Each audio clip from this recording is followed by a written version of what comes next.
and welcome to our Using Motivational Interviewing to Help Substance Abuse Clients Stop Abusing Drugs. Today, I'm going to teach you some techniques as counseling students that you can use with your clients. So, what do you think motivational interviewing is?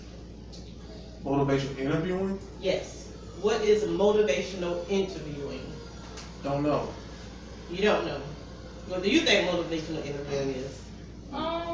Maybe it's like interviewing, but like, motivational, like, I'm not sure how to explain it exactly.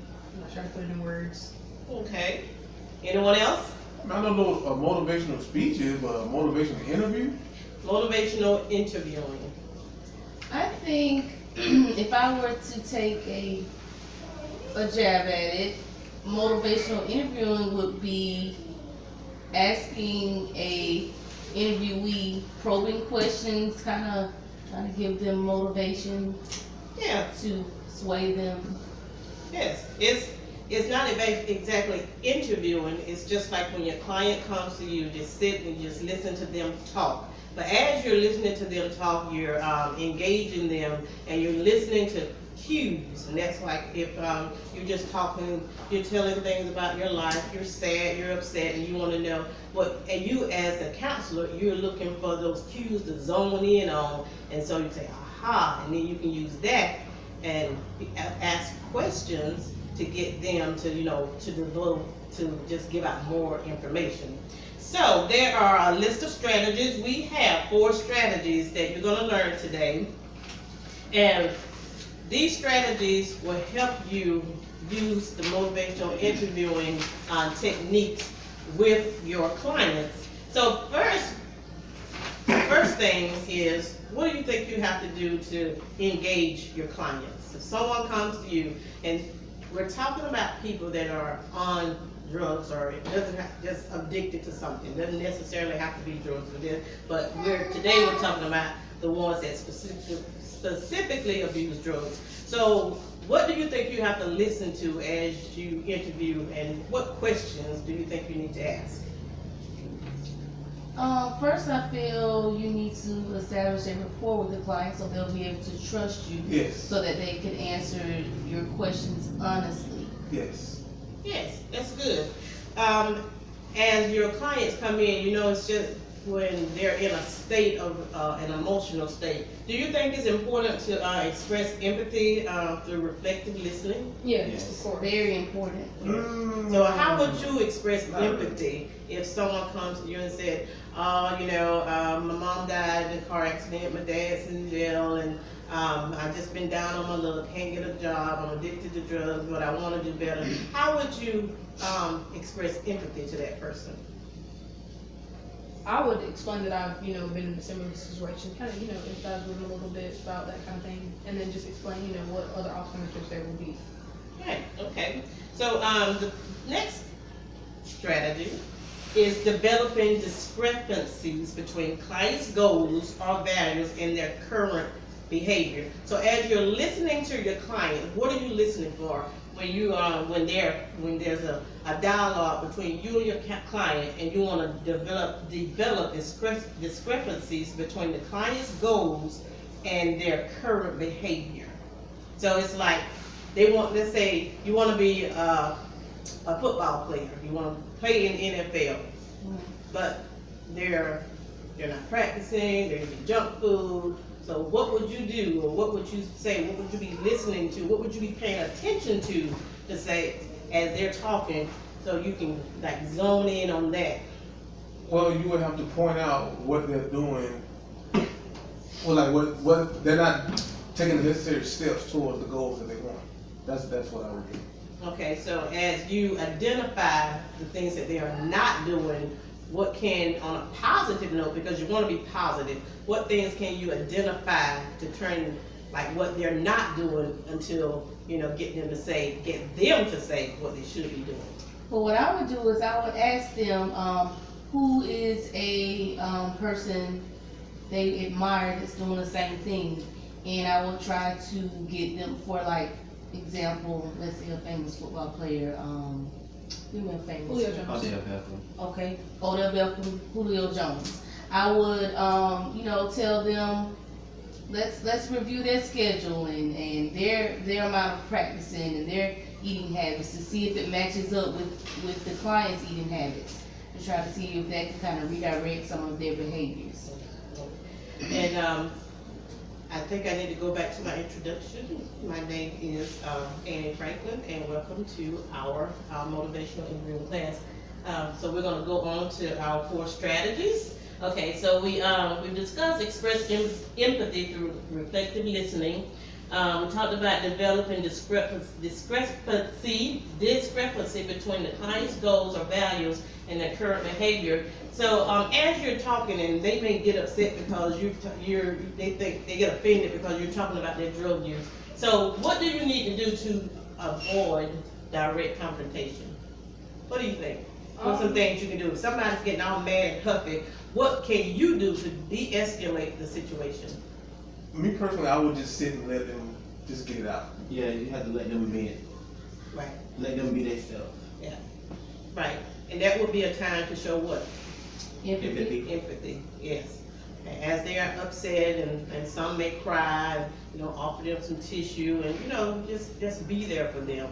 And so, once you, de-escalate the situation and there's no more arguing, no confrontation, the person is calmed down, then you can adjust to the client's resistance rather than opposing it. So that's just saying like, I don't want to do this and I don't want to do that. So how can you turn that resistance around? I'm not sure. You have to support their self-efficacy. So what can you do if the person is saying, well, I know I do drugs and I ain't the only one that do it, and so as they're getting, Agitated. yes, what would you do to get them to say what they would prefer to do? You know what they are doing, and how do you get them to say what they prefer to do? I don't know. I mean, at this point, I'll basically have to find out what it is that they want and kind of attach some emotion to it, I guess.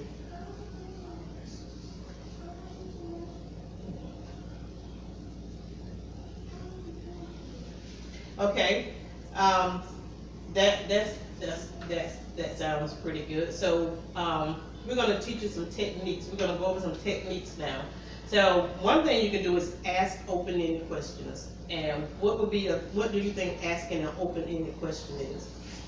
Asking a question that can only be answered with a yes or no answer. Is that an open question or is that a So closed? that's closed. Open, Yeah. not yes or no. I'm sorry. Remember that. So why would you ask an open question?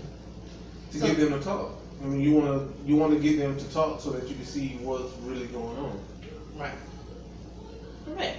Okay, and so after you get the information, and after they've divulged some information, like say, well, I've got so much going on in my life, and I didn't have anybody I can lean on, so I turned to drugs. So what's the next thing we're going to do is going to talk about affirmation. So what do you think affirmation is?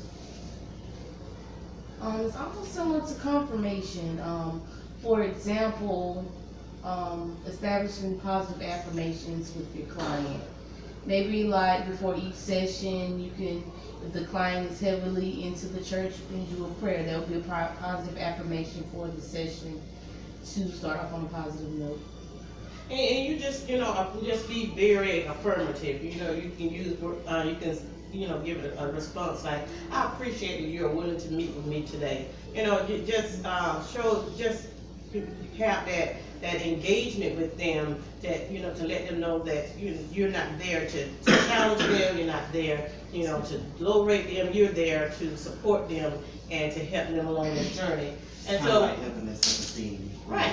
right, so reflective listening, what do you think reflective listening is? Maybe every once in a while the client is explaining what their issue is or how they're feeling, do a summary, maybe like restating some of the things that they've said to you before you give your answer or your feedback to the client. Well, yes, right, it's paying attention to what they're saying, and then it's cueing in on them Well, if they say, well, I don't like using drugs, I wish there was a place that I could go to that I could afford. Then you that's reflective listening. You can key in on when they say, I wish there was a place. Like, have you ever called this number? Have you ever tried this organization? Would you like to try this? If I gave you the information, would it be okay for you to give them a call or something like that? So, that's reflective listening to what that person is saying, and just zoning in on what they're saying, and just listening and using that to get them motivated, to for positive behavior. So summarize. What is summarizing? Pretty much, I would say just pointing out some of the things that y'all been talking about from the beginning of the conversation all the way to the end, and then you kind of just sum it all up and Just kind an of overview. just kind of give them I would kind of plant some seeds, some things that they didn't think about. That's good. Plant the seed. Yeah, that's Hopefully it. those things will grow. Planting the seeds. That's what you want to do. Plant that seed and let them water it and let it grow. So that's basically the steps and the techniques. The biblical worldview. How can you use a person's spirituality to get them motivated to change? And right now, as you think about that, I want you to think about that. I want you to pair up and just come up with a few ideas using the techniques and using the list that we just reviewed. It's just how could you use somebody's religion if they're not a believer? How could you use that? If they very spiritual but feel like God has walked out on them, they just feel like they just don't have God in their life. How can you use that? So I want you to pair up, come up with a few strategies, and we're gonna share it with the class. We're gonna think, pair, share. You're gonna share that with the class. We're gonna think. I want you to get together. Go ahead and get in your pairs. So And- who's fair? Whoever you want to pair with. It could be girls and girls, boys and boys, boy, girl, however you want to pair. Okay. Okay. And just discuss, just think about it. If I am a drug addict, I believe in God, what strategies, what techniques, what words, what would you do to get me motivated into a positive behavior, into not doing drugs and turning my life around? That's basically what it is. What can you do to help me turn my life around? Okay. To help me make that decision. So you can go ahead and be Think thinking. first and then pair. Go ahead. Yes. Think about it. So we think to ourselves first and then we pair? Yes. Thinking while you're pairing, however you want to do it.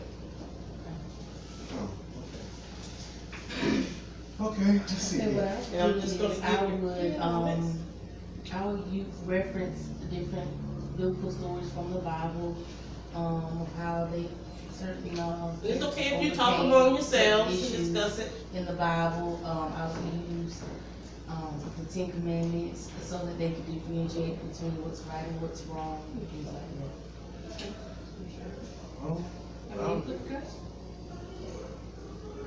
that. Spirituality. Let's just say they didn't believe. They say that they didn't believe, or they didn't want it to stop believing. Most people would say this is a test. God gave us toughest battle to the strongest soldiers, right? That type of thing. So what do you guys think?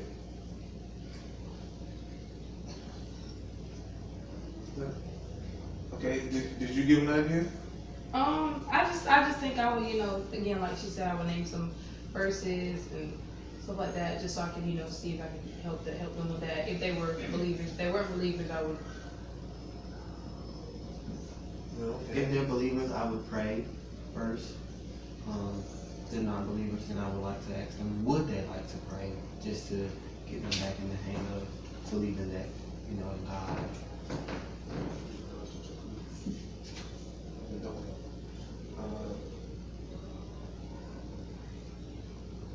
You need some more ideas? We're done. Okay, well that was good. That was fast. Okay, so which group wants to go first? We can go first. And I hope that before I interrupt, I hope that somebody would have actually chosen somebody that was a non-believer to see how you can get them motivated.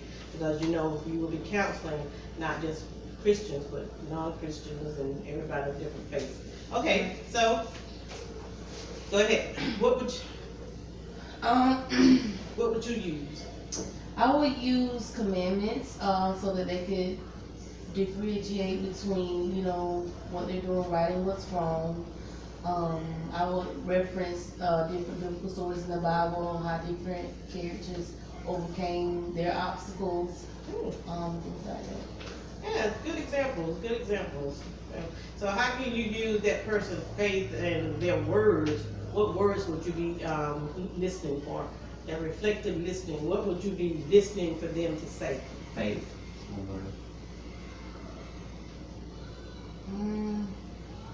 If I'm a person of faith and I'm talking about God and my relationship with God, what would you key in on to get me motivated to change, to stop doing drugs? I think I would listen for words like I hope, I wish, like you said, faith. Fellowship. Yeah.